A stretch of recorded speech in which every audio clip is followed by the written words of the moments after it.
Alrighty guys, we're back for Merfolk counters, and this is an Outlaws, a Thunder Junction standard brew, and I'm Redcat. Let's briefly go over the deck, then hop right into some ranked. We got all four Deeproot Pilgrimage. This is a 2-mana enchantment. Whenever one or more non-token Merfolk you control becomes tapped, create a 1/1 blue Merfolk creature token with hexproof. Beautiful stuff, man. So whether that's attacking or tapping through other means, like Subterranean Schooner, of course, pairs well with that Pilgrimage, but we already knew that. But we got a new card in here, Ornery Tumblewagg. We've seen this floating about here and there. This is a 3-mana 2/2. It's a mount, so the saddle is 2. And saddling this up is essentially like crewing up a vehicle, but at sorcery speed, and on a creature, of course. So at the beginning of combat on your turn, you put a +1/+1 counter on target creature. Nice. And then when Tumblewagg attacks while saddled, double the number of +1/+1 counters on target creature. Seems pretty solid, man, especially in a deck where we have plenty of other ways to get +1/+1 counters on our creatures, like exploring, for example. So we have our Cenote Scout here. When it ETBs, you explore. We have a couple Jadelight Spelunkers for X and a green. It's a 1/1. When it enters the battlefield, it explores X times. Beautiful. We also have this Nicanzil Current Conductor. So it's a 2-mana 2/3 legendary creature. Whenever a creature you control explores a land card, you may put a land card from your hand onto the battlefield tapped. Whenever a creature you control explores a non-land card, you put a +1/+1 counter on Nicanzil as well. That's pretty cool, man. So also fitting that +1/+1 counter theme, we have Ozolith making the cut as a 2-of. It also has that cycling at the bottom that we don't want to forget about, just in case we do see both of these.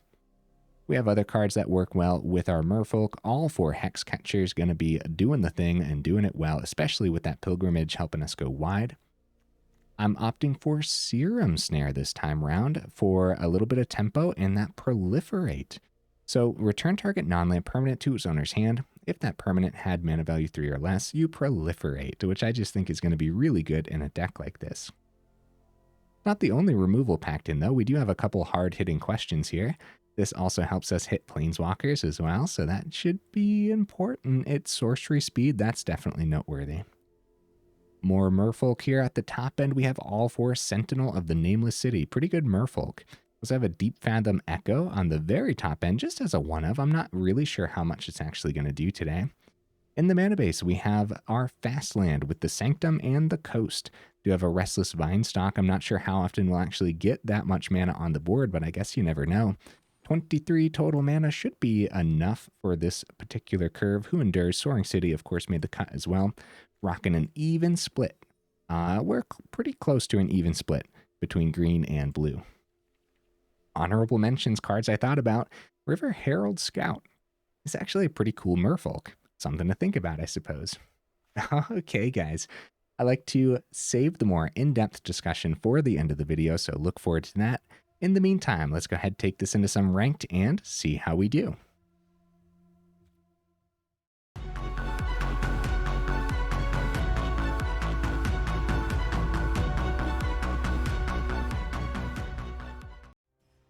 Right into that first game, guys. Let's go. All right.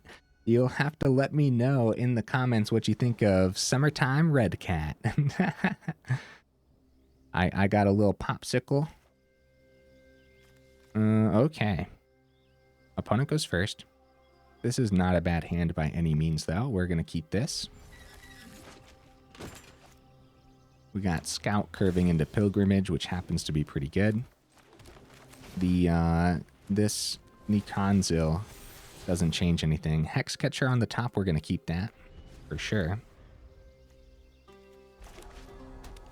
Okay, Rafine's Tower and a Soaring City. Oh, Deep Cavern Bat. Oh dear, guys. They went first. This is going to be rough.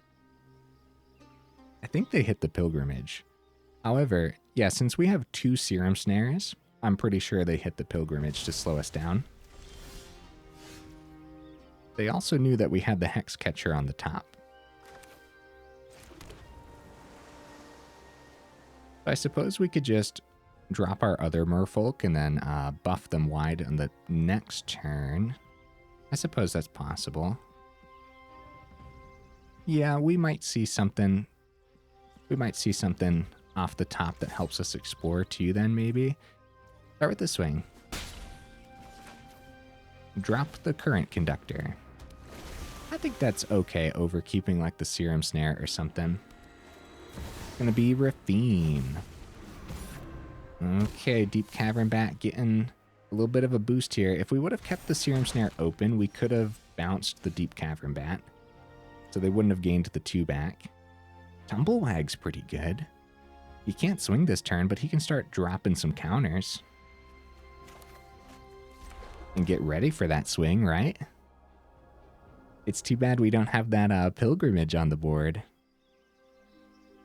We do have the 3 if we want to bounce the Rafine.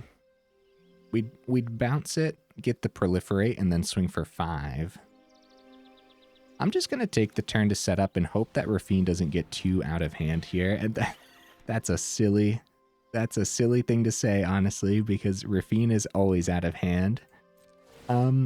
So let's buff wide, especially since the Serum Snare, yeah, helps us proliferate. And, oh, we do have a swing. We do. Let's do this. So they can successfully block and we'll get 2 through. Which I suppose we should have swung before playing the Tumblewagg. No. Then we wouldn't have gotten the +1/+1 counter. Never mind. I was going to say maybe we could have cheesed an extra couple through, but we definitely want to get these counters and start spreading them amongst our creatures. Okay, this time they target the Rafine. That's probably okay news for us, because the Deep Cavern Bat's lifelink can get pretty gross.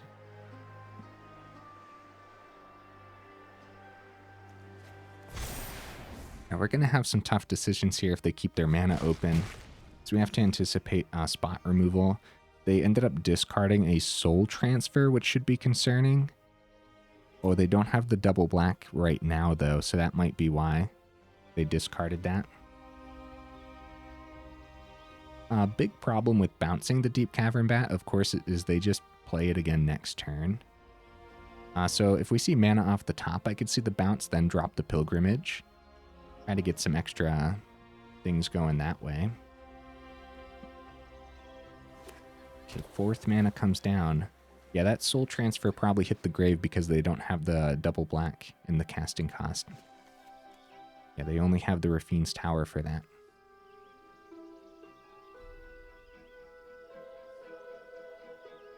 I do wonder, they must be considering the Denic, maybe? Oh, cut down, okay. And they still have 3 mana open. They're passing it on back. We do actually find our 4th mana, so we could bounce the bat and get the Pilgrimage down. We get a swing, extra Merfolk. They play the bat again and probably pick up the Hexcatcher. We could keep the Serum Snare open. Alright, let's get this down first. First of all, a counterspell for the opponent would be pretty good.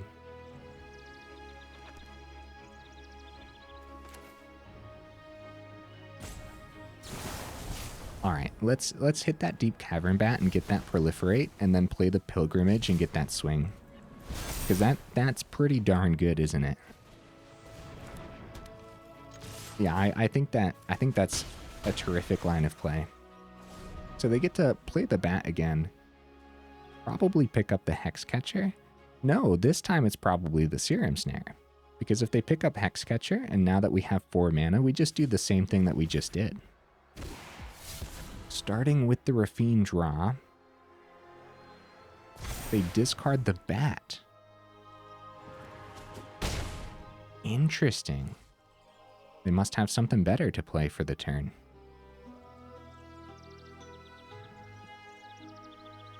We gotta be careful, guys. We're at 9. I wasn't paying much attention, but this Rafine is starting to hurt. For real. It's gonna be a go for the throat for our biggest creature. And they still have 2 mana open. Oh, 5th off the top isn't bad since we have to pay the ward cost for the Rafine. We want to do this on our turn just for the sake of proliferating an extra counter because I think every point of damage matters. We probably do that before anything else. All right, let's hit that Rafine. This slows him down pretty good too. Resolve. Forest. Bounce it on back. Hopefully. Right, this could easily be a counterspell. All right. Scout gets that, and we're going to buff the Scout as well. I guess we could flash this in. Like, after the swing, I guess. Might as well, might as well. Hexcatcher, go, go, go, go, go. Extra 2 points of damage, potentially. That's 7. Bringing the opponent down to 6. This is anyone's game. Oh, Mastermind. All right, they didn't plan on blocking with that. They just wanted to get that down for some tempo. They have a fully stocked hand. This is terrifying. Yeah, it took a lot just to get this little bit.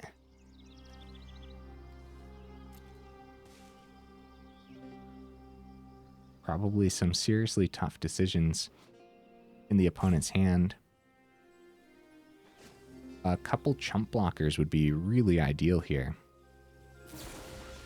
Destroy evil. Well, unfortunately, they could easily pay the 1 if we sacrifice a different merfolk. So it's not worth it, right? Because I think we'd sacrifice a merfolk, and then they'd just pay the 1, and we'd just lose the card anyways.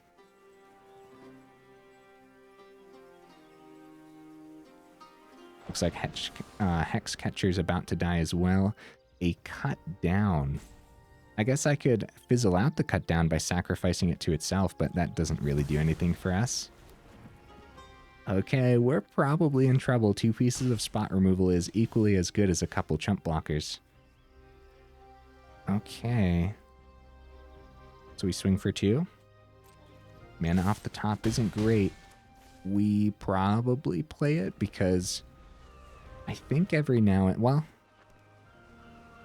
Yeah, we play it. There's no point in keeping the mana in our hand and trying to pretend it's something else right now.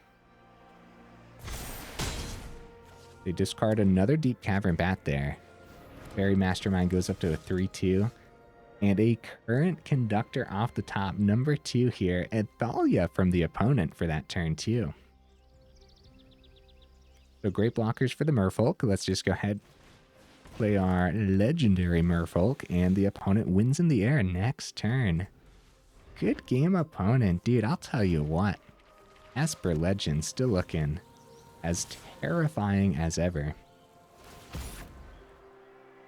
Yeah, it took a lot for us to establish against this, and even when we did, they had a nice stocked up hand. However, I truly believe that there is a way through there. I do. I think that was truly anyone's game, and I may have missed something early on there, a way to get that last bit through. Very possible. You guys will have to let me know in the comments. I can't think of anything right now that I could have done differently, but I don't know. It just, even though it didn't look close, it just felt close, you know? Onwards to the next game. I believe in this list. I also feel like it curved out really nicely too. And it drew relatively nicely as well. All right, opponent, what you bringing to the table, buddy? Oh, opponent goes first again. That's not good news. I don't mind the hand, but we don't have too many non-token Merfolk in hand right now, which could be a little concerning. We'll give it a shot. We could have a really good setup here. Hard-hitting Question could have been pretty good in that last game, but luckily the double Serum Snare hit their marks beautifully.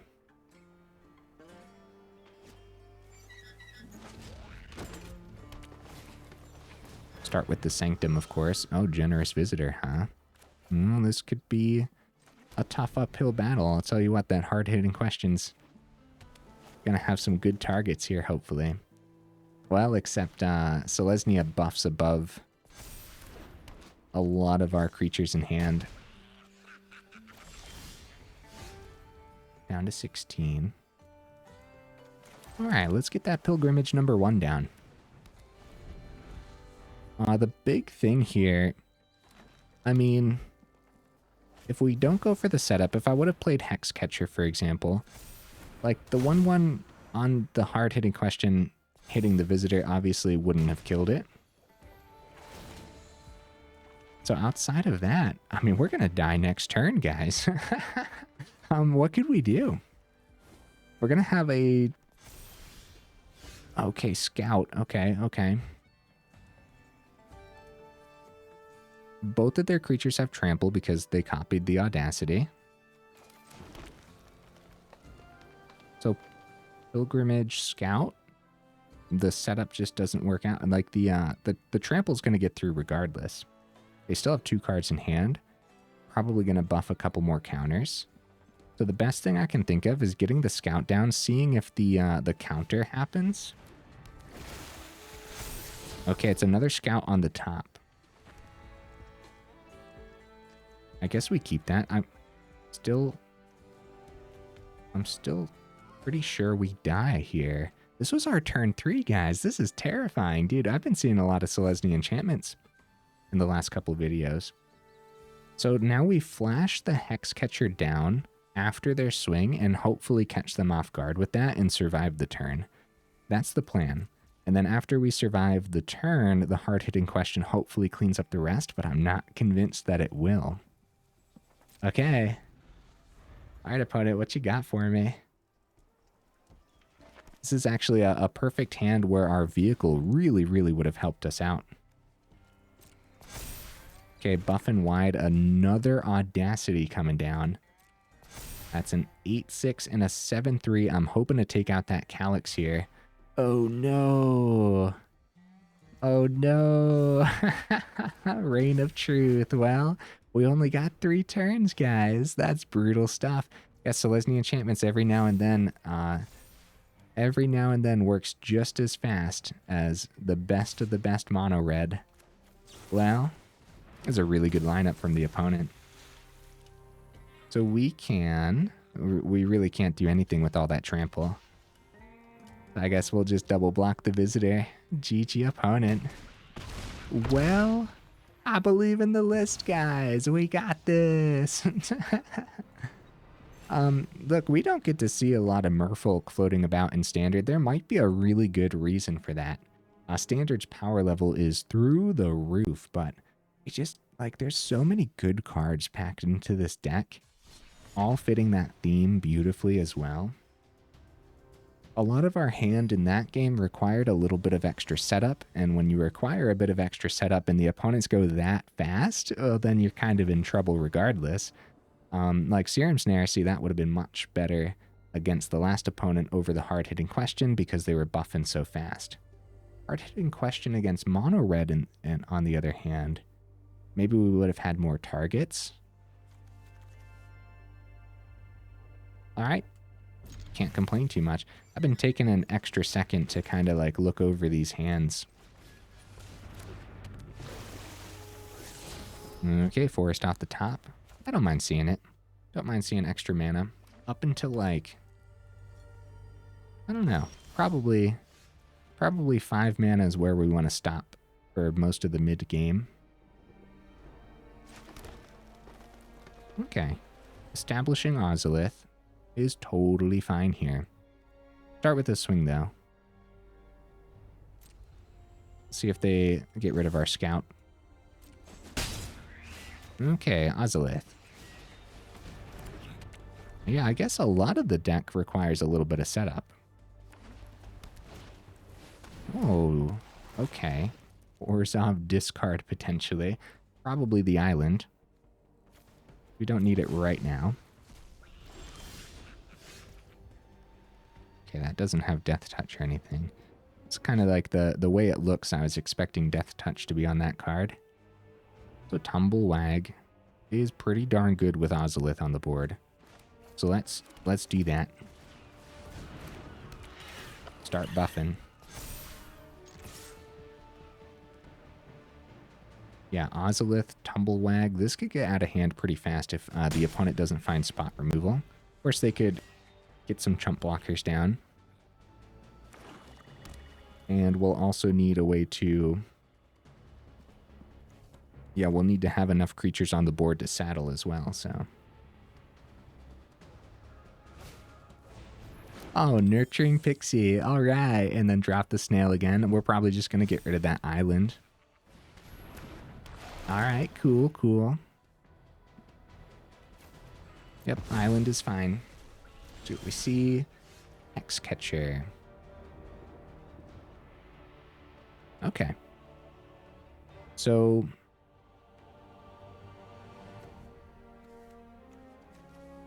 I'm going to do my dandiest to get a good swing here. We got to put that counter on the Tumblewagg so they can't trade with the Pixie. I don't want to bounce the Pixie back to the hand. If we go X's 2 on the Spelunker, hopefully we hit something that gives it a counter. Oh, Sentinel. I'll keep Sentinel on top. That's completely fine. And then we go ahead, saddle up with the merfolk that can't attack. We go next. Make it so that way they can't trade here. Swing and double the scout. Beautiful stuff, man. Wow, look at that board. All right.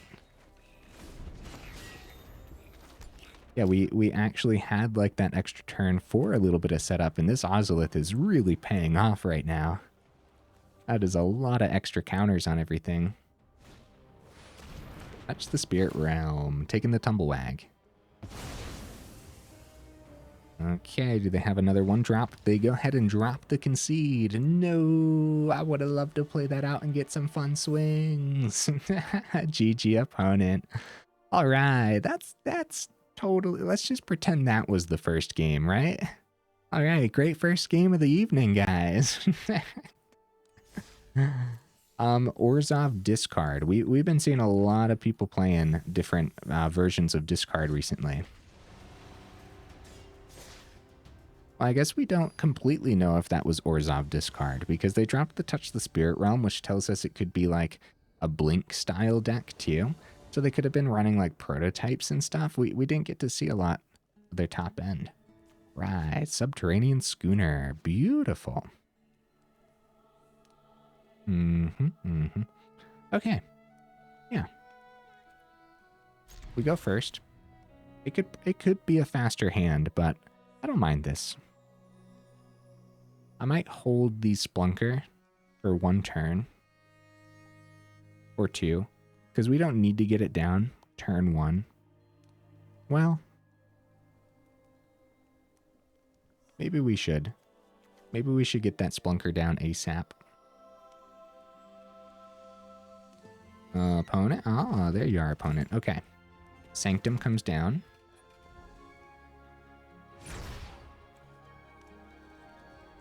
Yeah, I haven't really decided on Spelunker, so I think I'm just going to hold it back. I'm not convinced that we need to get it out right away, and it could be our turn 3 for X's 2 over the Tumblewagg.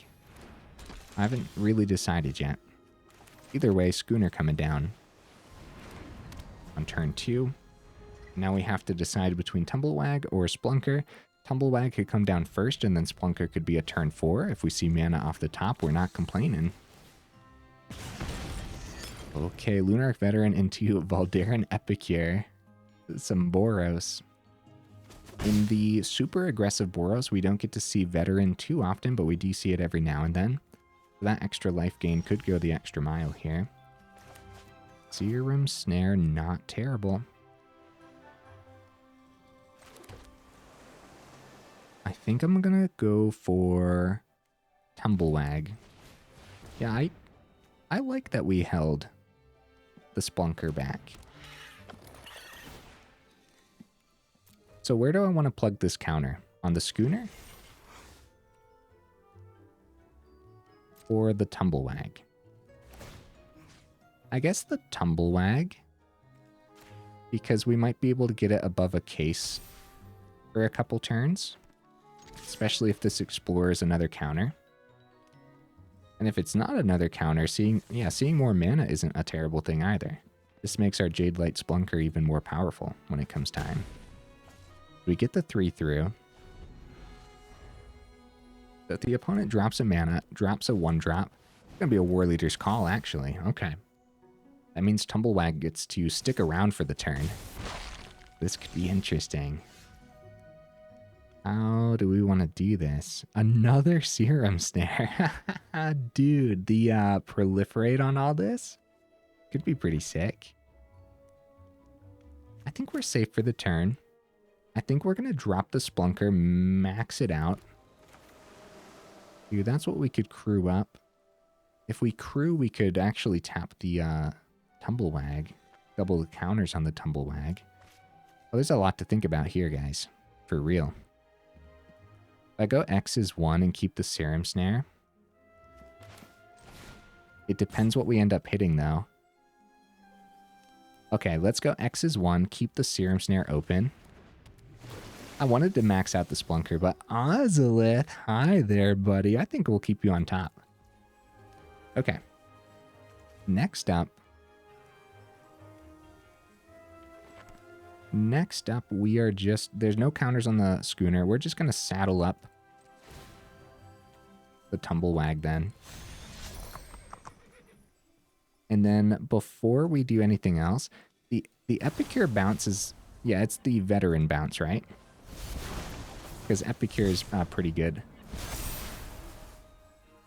Okay. Then we put a counter on the Tumblewagg. And then we swing. And then we double the counters on Tumblewagg. Or as I was about to say, dumble. Opponent's down to 10. That is a chunky Dumbledore. Very nice. Lunarch Veteran comes back down. They go ahead ping with the War Leader's Call. Yeah, the Epicure would have pinged us with its own ability too. Oh, nice, a bunny corn. Dude, well, that's going to be a great bounce for the Serum Snare, huh? Actually, that's all we do for the turn. As a matter of fact, we just double down on these Serum Snares. That's pretty brutal stuff, man. Yeah, we don't even... Yeah, GG opponent. GG. Hey, we got that win rate back up to a 50%. All right. How far are we in the video? 27 minutes. Dude, we have time for 1 or 2 more. I'm feeling good, man. That is what the deck is supposed to do. Those first 2 games had me a little concerned, but, you know, I kept hope. The hope is working out, I think. And finding a lot of games really fast right now. I'm recording at a bit of a different time, pretty late at night here. I'm surprised at how fast we're finding games. Man, this Tumblewagg, we got to do more with this. Seems like a wild card. Opponent goes first. I see nothing wrong with this hand. It's like I've been saying, like the curve and the draws and everything's like... Everything we want has been in our hand, or at least relatively so. Tiny Bones. Man, the amount of discard. Let's go for the Deepfathom Echo, because I'm not sure how much that's going to do. We're not certain that we'll get to 4 mana that soon. Okay, so we're going to save the Hexcatcher for the flash this time. We're going to flash it down at the end of their turn and hope that they're not just keeping spot removal open at the end of their turn here too. Yeah, we want them to tap out. Get a nice chunky 3-drop on the board. Come on, opponent. Come on, tap out. No! Okay, Hexcatcher.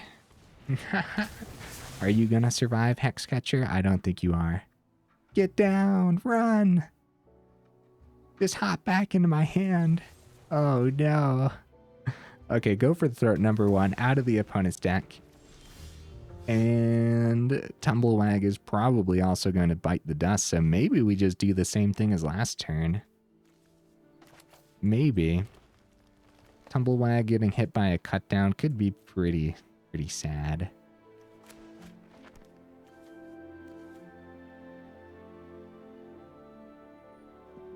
Okay, I'll give it a shot.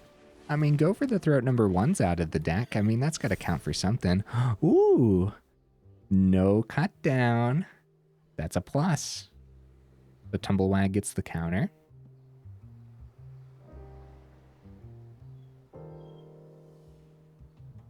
Yeah, there was definitely...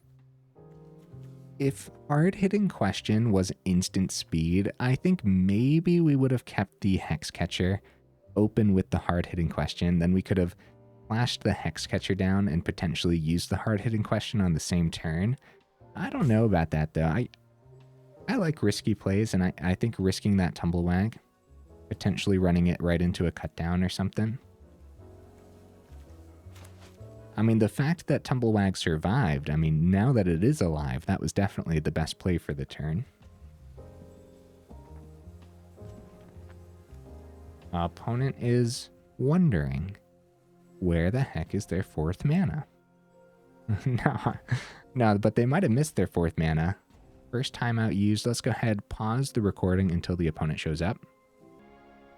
Unfortunately, the opponent did not show up. The timer went down and it passed back to us. So I don't know if they're here. I don't know if they froze. I'm not sure what's going on. Unfortunately, the Hexcatcher is not enough to actually saddle up the Tumblewagg here. That would be pretty sick, but we'll just keep Hexcatcher open. We'll get Pilgrimage down this turn as well. Put Tumblewagg and we'll get that swing. It is not saddled. That's only the 4. Pilgrimage, and it doesn't feel like the opponent's here, unfortunately, guys. Still gonna play it out like the opponent is here, though. In the meantime, I will pause the recording. Welp, the opponent did not arrive. Hey, I'll take the victory, but man, I'm here to play some Magic. The Tumblewagg was just too much. The opponent left the building. Nah, that kind of feels like, I don't know what happened. Opponent froze or something. Either way, still really liked our lineup overall, huh? Let's go ahead, hop into the next game. Deck win rate so far, 60%. We can't really count that victory completely, but I mean, hey, if the opponent would have stuck around, maybe we would have won anyways. Maybe. Also one of those things, I would have loved to see more of the opponent's deck, because I love to see what everyone's playing. All right, last opponent of the evening. What you bringing to the table, buddy? Good hand, I like it. I want to see this hard-hitting question do something today.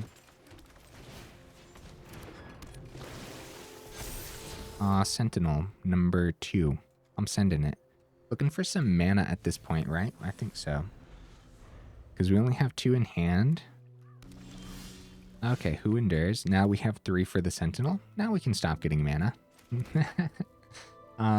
Nothing to hit with the hard-hitting question. I wonder if it's just Spelunker for X is 1.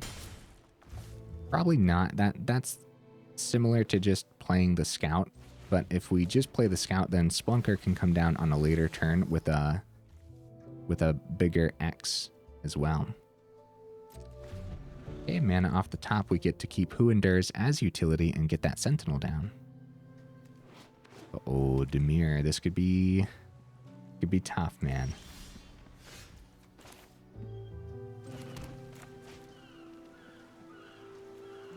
So probably start with the swing, see what happens. Dimir runs Mastermind, and Mastermind trades into our 2/2. I don't know if they would take that trade necessarily, but that would be... Okay, go for the throat. Okay.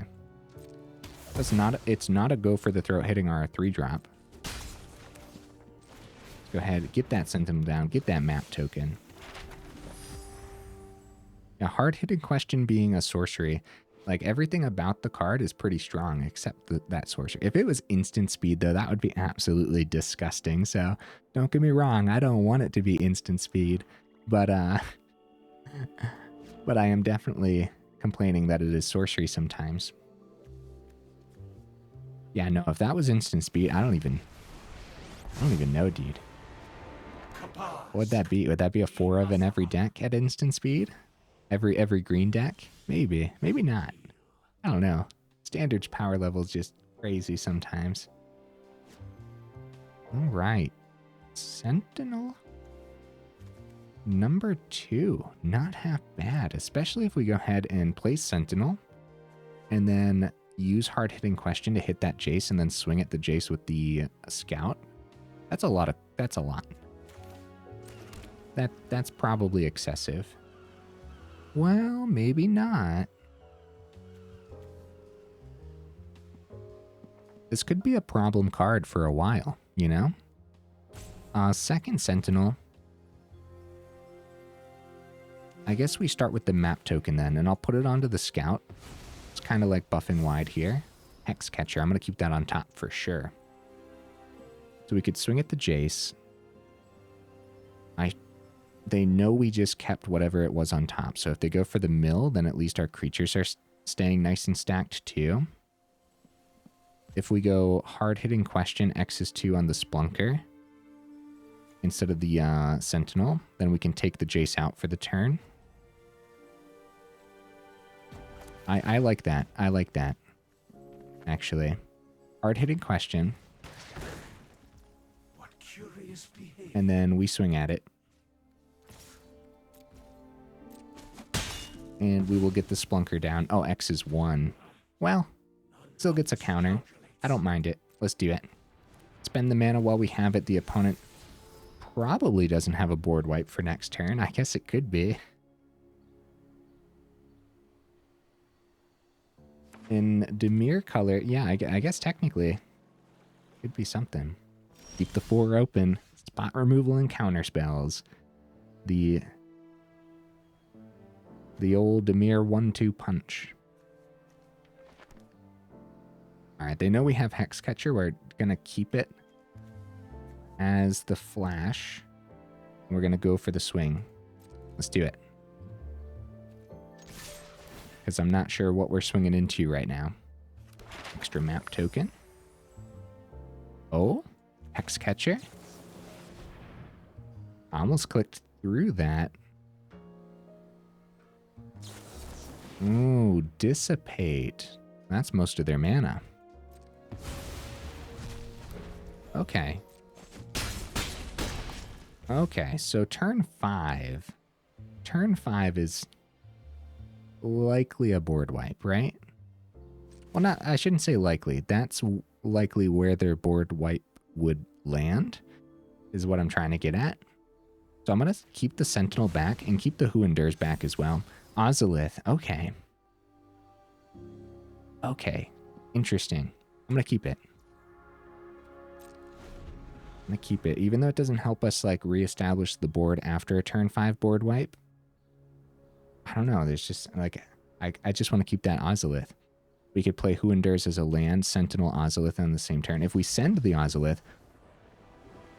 Really? We got there, guys. I'll take it, dude. Hey. Ending on a high note. All right. Yeah. Why not? That seems a little lucky for us overall, but I'll tell you what, dude, once the merfolk start establishing themselves on the board, there's just a lot of power out there, isn't there? I mean, that was a pretty fast game overall. Maybe we should go one more. Or should we just end on a high note?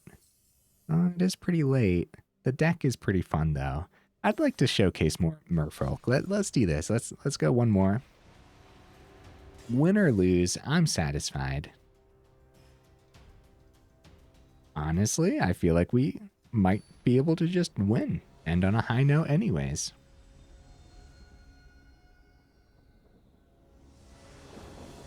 Opponent, are you bringing more Dimir to the table, buddy? What's going on? What's happening? Opponent goes first. This is a pretty slow hand. If they are playing aggro, and pretty much like any aggro, then we're in trouble, but I'm going to keep it. Opponent dropped the hello. I will drop the hello in return. Hi. Novice Inspector. Oh, dear. All right, get that Restless Vinestalk down. Oh, no. Oh, no. Okay. Okay, Frontliner, Warden. And they get the swing on the Inspector for the turn, bringing us down to 19. Okay, Schooner. Well, this is gonna be awkwardly slow, isn't it? I wonder if our Sentinel can do anything. War Leader's Call, buff and wide. Go for the swing. It is 8 damage coming through. We're down to 11. This is our turn 3. Okay. So Sentinel at the Nameless City, if we play that and tap it for the Schooner, that's pretty bad, isn't it? We go like Spelunker. Screw that up. Keep the Hexcatcher as a flash creature. Is it even worth the swing on the Schooner? No, it isn't, is it? I don't believe it is. We'd much rather power it up as a blocker. Even then. Dude, we're in trouble, man. Who Endures on the War Leader's Call could be pretty good too. So let's get the Spelunker down. X is 0. Keep the Hexcatcher and the Who Endures open. And Schooner is available to power up as a blocker.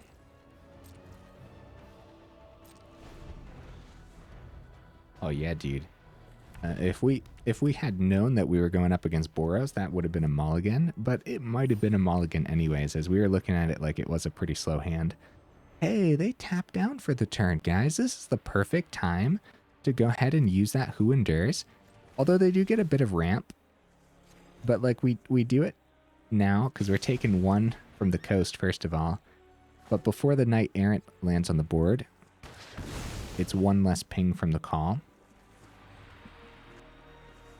So if we would have done Hexcatcher, we wouldn't have taken that ping, but getting the War Leader's Call off this board is actually just really good. They go ahead, restock their hand, they could easily find an Imodane's Recruiter and get a really powerful swing still. They find not 1, but 2 Imodane's Recruiters and another War Leader's Call for next turn. They're going to drop those Recruiters. Oh, buddy. We're in trouble. We're in big trouble. 4th mana. Right. Now we really don't have that swing on the Schooner because that Knight Errant's a 5/5. Awkwardly play Sentinel. We're going to be running out of blocks here in no time, and we're going to have to chump block something. Actually, we're just dead, aren't we? Oh yeah, dude. I think we're just dead. Let's go ahead and get the map token on the Sentinel because we plan on using Spelunker to power up the Schooner. Another Schooner on top. We're sending that for sure. If opponent finds mana on the top, they double down on Recruiter. We're just straight up dead. If they play 1 Recruiter and we block the biggest things, we're taking 1 ping from the War Leader's Call. Then we are still dead, right? Yeah, we're still going to be taking 9 damage here if we block the biggest things. Actually, oh, they did find mana. Okay, I was sitting there mathing it out if they didn't have the 2nd Recruiter. Dude, GG opponent. Here I was thinking that Who Endures was actually going to be a pretty solid play. Knight Errant just restocking their hand with double Recruiter. That little bit of ramp went a long way for the opponent, but even if we didn't do that, they would have 2 War Leader's Call over here. Crazy stuff, man. Let's block well and let that damage go through. Good game, opponent. So the best blocks there would have been a chump into the 7/5, but we had some pretty good trades there that weren't half bad at all. Bringing that deck win rate down to a 57%, but remember, somewhere in here, this match right here, I believe, the opponent left the building. Now, maybe we could have won, maybe not. Either way, I guess we really can't count that as a victory. So about a 50% win rate. I'm completely satisfied with that. That's probably where this deck list would land anyways. Now, the super aggressive decks, those are pretty scary versus this one, huh? Ooh, a pack. Ooh, end of video pack. Let's do it. Outlaws. What do we got? Let's see. Oh, Outcaster Trailblazer. Dude, I think that's my 4th one. This is a really sick card. Every time we've played with it, it's really done the thing. Okay, back on track here. Yeah, it is my 4th one. All right. And hey, while I have you here at the end of the video, make sure you check out that description where we got that Discord link as well as that Patreon link too if you're interested in supporting the channel that way. All right, Merfolk counters. I have a thing or two to say about this. First of all, yeah, against those super aggressive lists, it's really hard to establish anything. To establish a footing or anything like that, even if you have removal, you're still going to be struggling, dude. We didn't even see mono red today, did we? We saw Boros that at the end that completely ran us over. No matter how much we actually got, like, you know, even the Schooner being such a powerful vehicle, it's still kind of just setting up the board state when you play it. You know what I mean? So there's a lot of setup to the list, but I'll tell you what, if you can get it set up and you don't die before you get your turn 4, right? Then it really knows how to do the thing, and it does it pretty well. A lot of really sick little combos packed in. The Tumblewagg, this gets out of hand fast, and it seems to be relatively strong. I think at 3 mana, like, yeah, you're sweating. when you spend 3 mana on it, you're sweating, but you just kind of have to play around knowing when the opponents are going to be dropping the removal. And in this deck, there's so many other creatures that they might have already dropped their removal on anyways, because everything kind of has a pretty big target on its back. Like Hexcatcher and everything too, right? I think I probably could have played Hexcatcher's Flash a little bit better today overall, right? Kept it open at different times and stuff like that. Something definitely when I go back and watch, like I'll try to consider when the Hexcatcher's in my hand with other things. I think the Serum Snare is really sick. That extra proliferate's going to go a long way, and a lot of permanents are mana value 3 or less, and when you are trying to tempo out those aggro builds, then everything's mana value 3 or less at that point too. And if you are tempoing out properly and you're actually getting that proliferate on 1 or 2 creatures, then your creatures start to like out buff a lot of like their burn and stuff. Like Boros, for example, the main removal that they run is the case, and the case cares about how many creatures they have, and sometimes it can only hit for 3, so if you buff things above that, then you're pretty good. Dude, I would have loved to see the current Conductor do something today. It did not.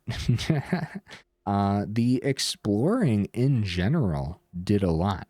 However, I could potentially see, now I'm not going to do this, but I could potentially see dropping this for just even more tempo packed in.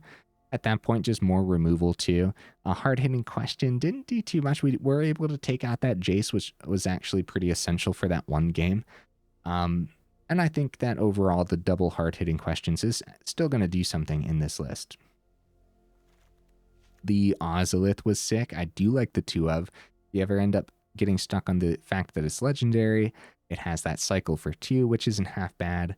The mana felt great. The mana felt terrific, actually. Not too many complaints on the mana. 23 felt about right. Some games we got too much. Not too much, but too much.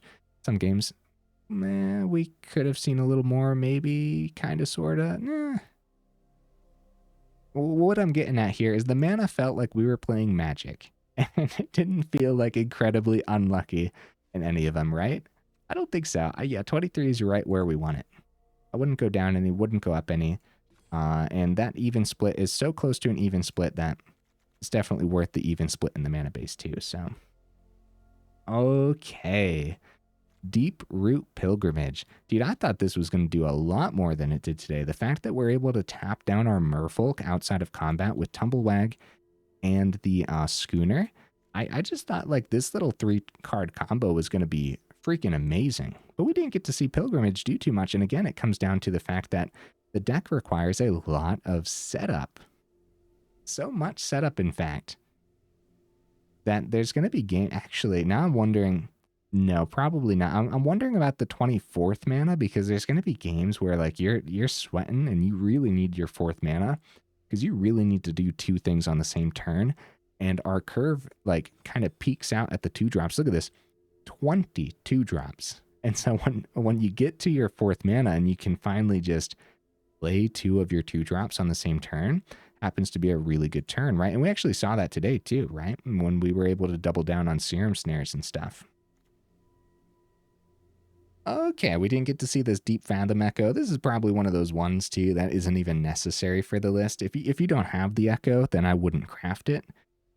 I would just put more tempo in the list, more removal, something like that, right? And that's the same concept with this current Conductor, but the current Conductor is only uncommon, and I think once it's actually out there, and once you get the other things exploring, because you explore on the Schooner, you explore on the Spelunker, you explore with the Scout, you explore with the Echo, and I just said you could probably drop the Echo if you don't have it. That's funny. Maybe that isn't too much exploring, or not as much exploring as I thought. Oh, no. We're also exploring on the map tokens on the Sentinel too. Okay. Okay, I guess maybe that's still not enough exploring for this current Conductor to do a thing. Definitely something to consider. So the cards that we can consider dropping is the current Conductor and the Echo. But me personally, I'm not going to change anything with the list. I think for what it is, it performed well enough. When I put it up on Aether Hub, I'll still probably put it up as jank. But overall, yeah, I don't know. I think it'll do a thing here and there. Definitely let me know in the comments what you thought. What would you add or take out? I really like this Jadelight Spelunker. I kind of want to put it somewhere else too, just to see if it can do a thing. Yeah, I don't know. I think exploring X times, I think Explore is just a really powerful ability, so... Okay, guys, enough rambling, huh? If you made it this far into the video, then for real, y'all are champions. I super duper appreciate you. Again, let me know what you think of a summer red cat and his popsicle as well. It's salmon flavored, if anybody wants to know. Okay, enough rambling, huh? I will see you in the next video.